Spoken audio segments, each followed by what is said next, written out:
Đây, món bánh cuốn trứng để đập trứng. Mình không có vô coi được, để bạn mèo quay trong đó coi đổ ở đâu rồi ta. Ồ.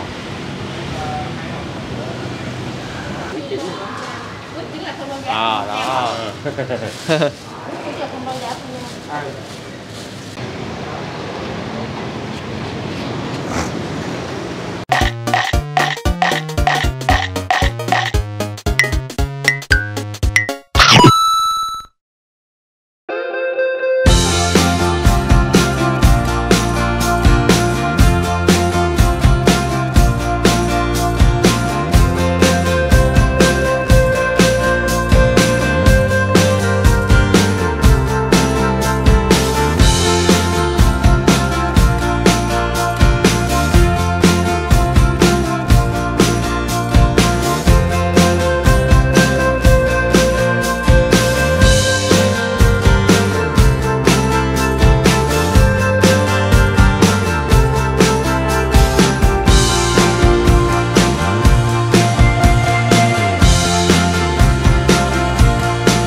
Xin chào cả nhà, Gia Phú và Mèo rất vui được chào đón cô chú anh chị và tất cả các bạn đã đến với PM Phú Travel.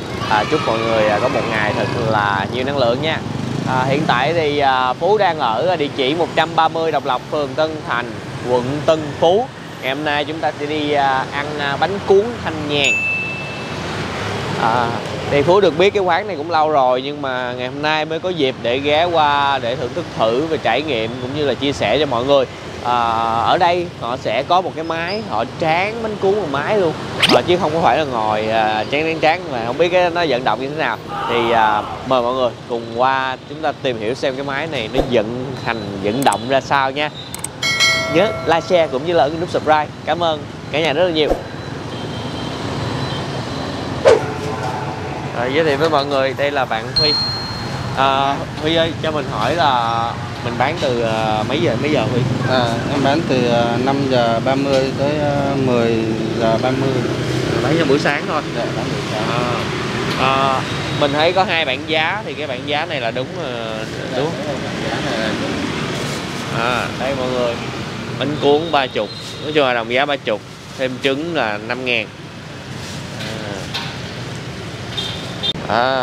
Đây là đang chiên gọi là bữa nay mình không có xài bánh tôm ha. Khoai môn với bột thôi. Khoai môn với bột với đậu xanh thôi. Cái màu bánh nó đẹp quá.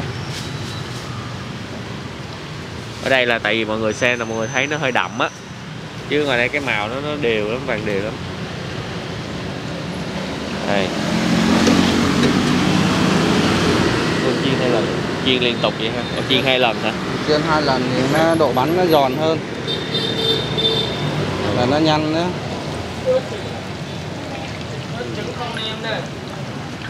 Tôi bỏ vào đây.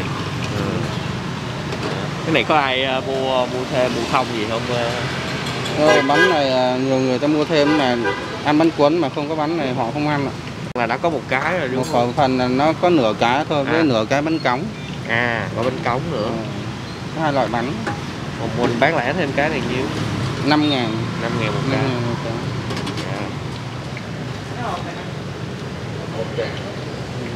Dạ. Chào anh. Giới thiệu mọi người, anh Tâm. Đây gọi là mình đang làm gì anh? Chính xác gọi là cái gì? Mình đang quấn bánh cuốn với chấm bánh nước. Có bánh nước luôn. Đây là bánh nước làm trên cái máy này luôn. Máy làm tay không?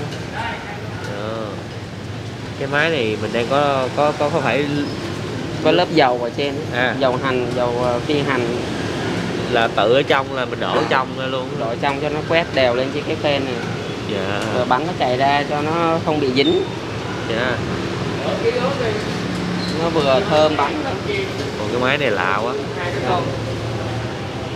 Này là mình chỉ có một tiệm này thôi đúng không? Dạ đúng rồi, mình có một tiệm một thôi. Mọi người để ý cái máy này mọi người. Con dao cắt đúng không? Dao nó tới đó cái nó cắt, nhưng mà ở trên là nhìn cái lớp bánh nè, nó bắt đầu nó chín dần xuống tới dưới là tiện nó hình thành cái bánh ở trong đó. Dần thấy ha.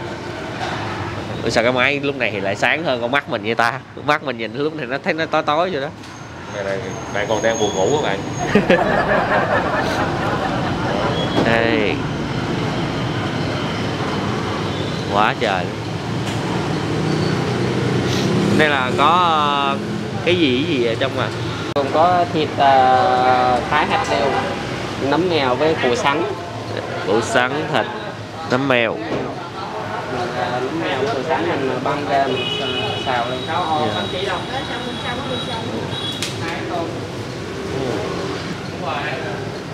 Mấy cái đó là mình đã xào rồi hay là mình cũng cần phải xào liên tục không anh? Mình xào rồi, mình xào chín rồi.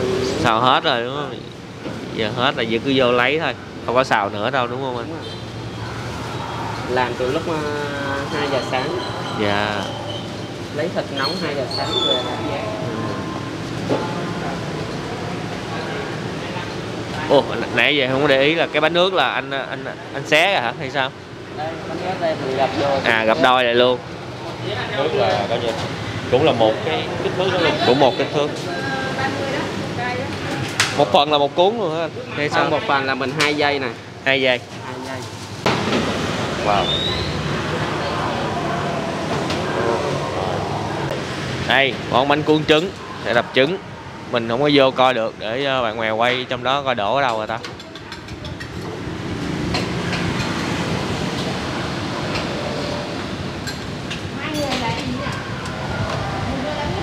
Ồ.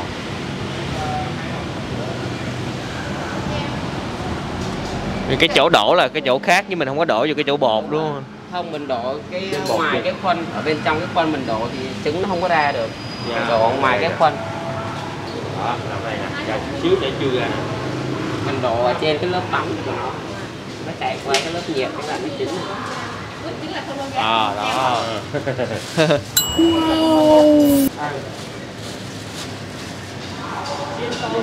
À. Đây là bánh ướt trứng. Nước nó châm tự động luôn ha. À, cái thùng này là thùng nước, bên trong có cây đốt. Dạ. Nó hấp hơi đây. Nước sôi hấp hơi. Này có trứng không? Rồi.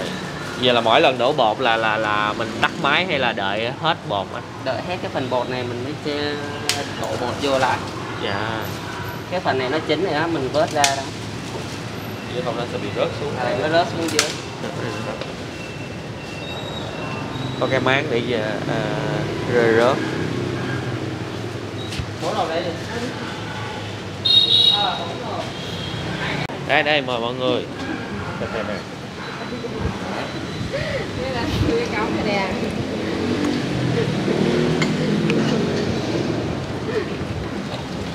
Bột này mình có phải làm theo kiểu miền nào không anh? Thì tiệm mình có công thức riêng á. Dạ. Cho nên là mình pha sẵn, mình trộn ngoài trước rồi mình mới đổ vô. Dạ. Mình pha ở ngoài hết. Cái độ bột nó dẻo rồi độ mình mới dùng. Này của mình em thấy là ở ngoài miền Bắc theo kiểu miền Bắc nhưng mà ở vùng nào anh? Mình thì ở trong Nam lâu rồi, mình sống trong Nam lâu, mình làm thì cũng theo bên Nam nhiều hơn. Dạ. Theo cái kiểu ăn của người thành phố nhiều hơn. Dạ. Cái ở trên là nó chỉ để giữ thì nó có cái gì em thấy nó có hơi nước. Có cái cây quay đảo bột cho bột nó khỏi bị lắng á. Xong dưới đây có vòi này. Mình xả bột xuống. Hai cái hơi nước với tưởng làm lạnh nè. Không, cái này hơi nước. Hơi nước nóng rồi. Nó chạy xuống đó cái chỗ nó chỉ là bồn chứa bột thôi. Rồi giờ nó phải chạy qua đây. Bây giờ mình được vô coi. Cái gì? Tò mò nãy giờ chưa coi. À, nó có một cái khay, cái bột rớt vô cái khay này. Còn cái khay ở giữa là cái gì anh? Là cái bột nó bị cái khuôn để cán bột mỏng lại. À, cái khuôn để cán bột mỏng lại. Cái khuôn nó có hai cái ngăn. Đó, cái khuôn nè mọi người. Nước chảy ở đây, cái khuôn này là để cán bột. Hay quá ha. Chứ không phải là chỉ có một cái không, tức là nước đổ nhỏ ở đây cái qua đây cái thành nguyên cái miếng đó. trứng là trứng đập thẳng vô đây. Ui, hơi nóng. Thật là thú vị. Máy này là bao nhiêu tiền mọi người? Máy này hả? Khoảng từ 50 đổ lại. À, có 5. Tùy theo giá thành, bây giờ hồi xưa là mua giá đấy, còn bây giờ không biết nó bán như thế nào. Có thay đổi giá không? Nãy giờ em tưởng tượng cũng nghĩ chắc cũng cả 100 triệu cái máy này. 50, chắc giờ thì chắc là trên chút xíu. Ok, mình xem cái tủ nào. Ok mọi người ơi, ở trong đây thì có cái menu này, nó có cái giá những cái món gọi thêm nha. Bánh nước không 15, bánh cuốn không là 22.000. Nếu là mình muốn ăn thêm, mình ăn chưa đủ, hành phi 3.000, bánh tôm 10.000. Không có thấy cái bánh cống ở đây, chắc cũng bằng giá. Sữa đậu nành chà tắc chà đào dài giải nước ngọt. Rồi bánh cống thì đây nè mọi người, mấy anh chị đã đổ từ hồi sáng rồi, nó hơi tối đó, cái màu nó đẹp lắm, đều màu lắm. Bánh cống mình cũng bán 10.000 một cái hay gì? Bánh cống 10.000 cái, bánh tôm 5.000 cái. Yeah. Bánh tôm nè em. Bánh tôm 5.000. Ở trong cái bảng kia để bánh tôm thêm 10.000. Là 2 miếng. 2 miếng. Miếng là 5.000. Miếng 5.000. Bán lần ha. Đặc biệt. Hai đặc biệt đấy. Giòn quá ha. Không, nó vàng đều lắm. Hành phi, nem. Nem chả này là mình cũng mình ở đây. Nem là mình hàng công ty đó. Nem mình lấy công ty, còn hai giá chả với là mình lấy. Dạ. Chả hành phi nhà làm với nem là hàng lấy công ty. Dạ. Hai đặc biệt trước. Ở này mình có phải cần mua chuyển từ ngoài Bắc gì vô không? Không, đồ trong đây. Dạ. Hai chả đấy. Đấy. Hai phần đặc biệt. Hai phần đặc biệt. Bánh nhiều chả nhiều á. Bánh nhiều chả nhiều. Vậy hộp đặc biệt đó là bao nhiêu ạ? 40. Chả nhiều thì sẽ sắc chả dày hơn. Đúng rồi. Đó, 40. Phú đã gọi 2 dĩa đặc biệt, 1 dĩa trứng đặc biệt và 1 dĩa cuốn thường đặc biệt. Rồi, qua đây. Bánh cuốn thì là 1 giây thôi đúng không ạ? Bánh cuốn trứng nè, 1 giây. Nhưng mà 1 trứng nè. 1 trứng gà. 1 trứng 1 giây. Còn bánh đặc biệt thì Đây. đặc biệt thì 2 giây rưỡi. 2 giây rưỡi. Bánh cuốn trứng thì cái nó bự hơn ha. Chứ không có làm theo kiểu nhỏ nhỏ như cái kia.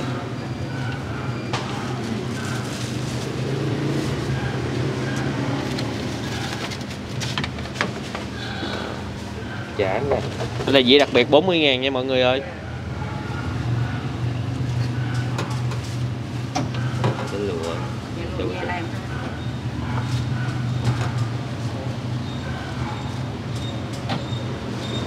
Nem. Bánh tôm. Tôm, bánh cống. Đó, hành phi. Đi. Vô.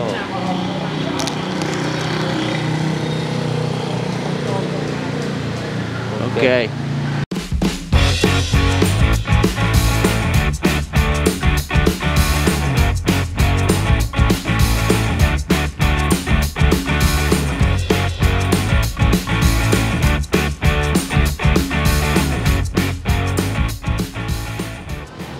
Rồi xong, bây giờ không gian thì có 2 không gian mọi người. Ở trong nhà thì nó sẽ hơi không gian nó hơi tối một tí xíu.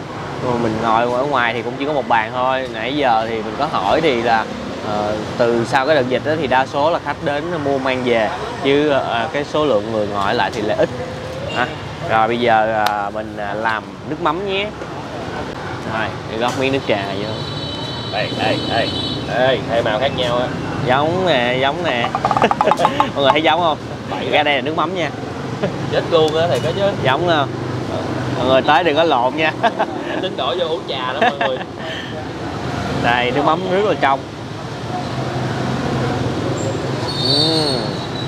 Rồi mình xin phép mình nếm cái nước mắm trước nha mọi người. Đó, xong luôn. Ồ, thanh, nó thiên về cái cốt chanh đó mọi người. Nước mắm ở đây nó thanh, ngọt thanh. Ớt nào, ê, đó, đủ đỏ cho mọi người. Ok, Gia Phú xin mời cả nhà, cô chú, anh chị và tất cả các bạn chúng ta cùng thưởng thức bánh cuốn thanh nhàn hương vị xưa truyền thống.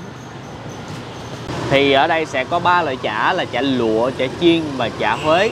Nếu mọi người không ăn chả chiên thì chúng ta đổi thành chả Huế nha mọi người. Hồi nãy mình chọn chả chiên với chả lụa cho nên là gọi thêm 2 miếng chả Huế.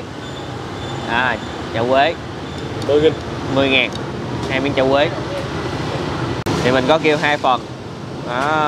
Bánh cuốn trứng thì nó sẽ dày miếng hơn nha mọi người. Thì vì chơi vậy cho nên Phú sẽ lấy một ít bánh nước để qua cái dĩa bánh cuốn. Đây, gấp thêm qua đây. Như bất công ăn nhảy qua nhảy lại đó, rải ra. Rồi thì cái dĩa 800.000 rồi đó. Ok. Rồi, không bánh với nha mọi người, nhân đầy.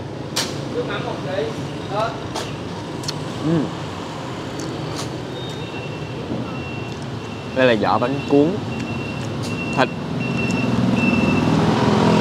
Cái vỏ nó sẽ hơi vàng và nó có cái độ dẻo dính. Nhưng mà nó dính nhai á, rất là dễ tan cái bột ra, không có bị quá bám lại. Đây cái bánh cuốn trứng. Nguyên miếng.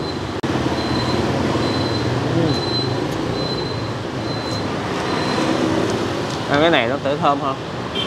Nó có cái trứng đó mà. Cắn như là cảm nhận cái mùi trứng luôn. Cái bột này ăn nóng ngon. Để nó hơi bị, nó mất đi cái độ nóng rồi. Bột không mỏng, không quá dày. Nước mắm vô thôi. Rồi, cho nước mắm thôi. Mình chấm trước nha. Đây là mọi người là thường là thích ăn chấm hay là thích chan. Mình comment ở phía dưới xem khẩu vị chúng ta như thế nào nha. Đúng ra cái bánh cuốn, cái bánh cuốn mà của thịt đó mọi người, cảm giác nhai á nó sẽ nó dẻo nhiều hơn đó, so với cái bánh kia. Tại cái bánh kia như là lớp mỏng, tại vì nó thành cái bự hình đĩa vuông, còn cái kia cái kia thì nó cuộn lại nhiều lớp cho nên mình ăn cảm thấy nó đầy đặn hơn. Bánh này phải công nhận chiên vàng đều vậy chứ.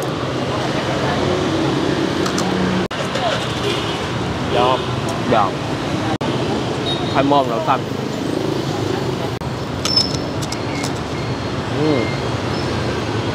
Giòn rôm rớp luôn á, chứ không phải giòn rụm nữa. Làm miếng giá cho mát người.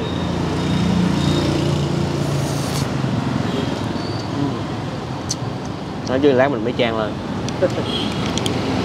Đây bánh cuốn trứng.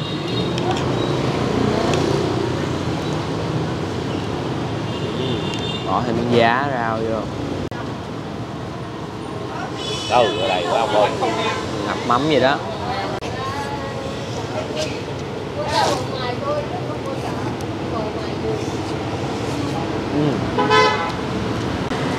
Những cái thịt bằm, những cái nấm hay là buổi sáng hôm nay đó, được sắc hạt lựu to.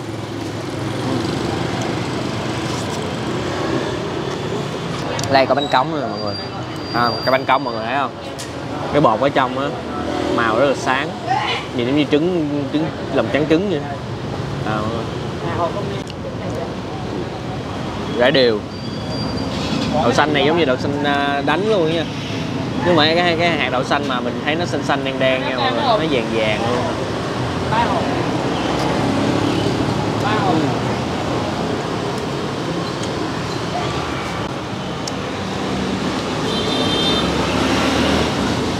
Cái bột á mọi người, cái bột mà nhìn như làm trắng trứng á, nó sẽ giống như là mới vừa chín tới đó.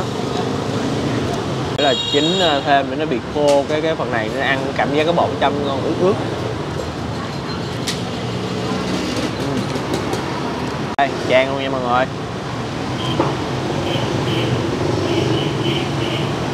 Chan với ăn chả. Đủ chưa? Chưa đủ, gót thêm trà đá.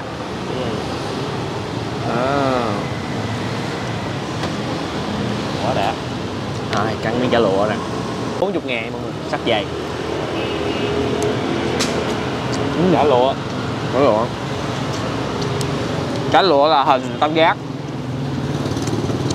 chả chiên là hình tròn, chả quế là hình chữ nhật, dễ phân biệt. Nên rèn miếng mỏng vậy thôi. Anh em tôm không? Mấy hộp luộc, một cái chả không? Nem chua, chua thật. Cắn vô là chua trên đầu lưỡi này luôn. Chua lẹ luôn. Không, lè không cái mất. Chua ngọt ngọt.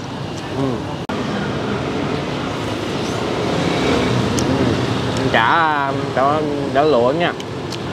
Hai miếng này nhìn giống nhau ha. Đó, nhìn giống nhau, nhưng mà nhìn kỹ thì cái chả quế á, cái phần viên này nè nó đậm hơn, nó sậm hơn. 101 ạ. Còn gắn những cái cục sật sật á, rửa cho miếng chả luôn mọi người. Cái chả lụa tôi thấy nó giòn hơn, còn cái chả này á, chả chiên nè, cảm giác cắn vô thì nó mềm hơn. Trong cái miếng nè, những cái xớ gân mỡ rất là to, ngay Chả tự làm. chả tự làm, chỉ có nem là lấy thôi. Ồ, chả ngon mọi người. Tiếp luôn miếng chả quế nha. Thơm nè, mình cắn vào cái mùi thơm của chả quế.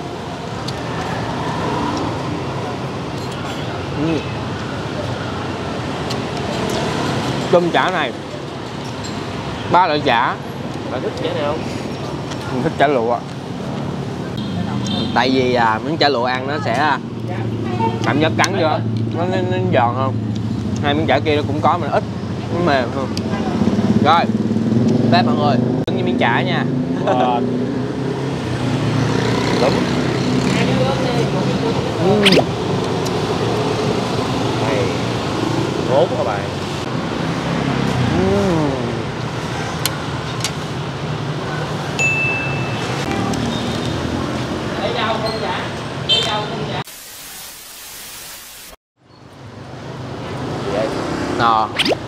No giờ tới buồn ngủ mọi người. Sáng dậy sớm quá, hôm qua mà 2 giờ mới đi ngủ rồi. Rồi thì ngày hôm nay đã chia sẻ một địa điểm bánh cuốn rất là chất lượng để gửi đến cho mọi người với giá là từ 30.000. Thì như nãy mình cũng chia sẻ, nước mắm ở đây sẽ vị thanh và nó thiên về cái vị cốt chanh, cho nên là nó cứ rất là buổi sáng thì cái vị chua chua vậy nó sẽ kích thích vị giác mình rất là dễ ăn. Rồi ngoài ra là bánh được đổ từ máy ra, bánh ăn cảm giác rất là mới.